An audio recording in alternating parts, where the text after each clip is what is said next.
நபி ஸல்லல்லாஹு அலைஹி வஸல்லம் அவர்கள் ஜகாத்தே கொடுத்தது கிடையாது. அது ஒரு பிரச்சனை. ஏன்னா இதுல ஏன் நமக்கு வழிகாட்டுதல் கிடைக்க மாட்டேங்குதுன்னா, ஜகாத்து கொடுத்தா தானே. வந்த காசு காலையில வந்துச்சுன்னா சொல்றாங்க, உஹது மலை அளவு காசு இருந்தாலும் நான் சாயந்தரத்துக்குள்ள செலவு பண்ணிடுவேங்கிறேன். ரசூல்லாவுடைய வழக்கம் அது. அதுவும் எவ்வளோ வரும்? ரசூல்லாலாம் வறுமையானாலும் நினைச்சுக்கிறாங்க. 20% குமுசு ஜிடிபியில் 20%. அப்ப நினைச்சு பாருங்க, ஊருக்கே பங்கு போட்டு கொடுக்கலாம் ரசூல்லாட்ட எவ்வளவு செல்வம் இருக்கும்ட்டு. ஒன்று கூட அதான் ஒரு கடைசி அந்த ஒரு சட்டை போட்டிருப்பாங்க. ஒருத்தர் அப்படியே போய் கழட்டி கொடுத்துரும். பக்கத்தில் இருக்கிறவங்க கோச்சிங்க, ஏன் பார்க்க மாட்டேன்னு தெரியுமா அப்படின்னா, எனக்கு அது கஃபனா போயணும்னு எனக்கு ஆசைங்க, அதனால தாங்க நான் வாங்கினேன். எதுக்கு அப்படி பார்த்தீங்க? ரசூலா பார்த்தா கொடுத்துருவாங்கன்னு தெரியும்ல.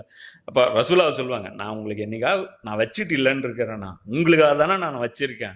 இப்படி ரசூலாவை நம்ம அறிமுகப்படுத்தணும்னு வச்சுங்க, உலகம் எப்படி தலையில தூக்கி வச்சுட்டு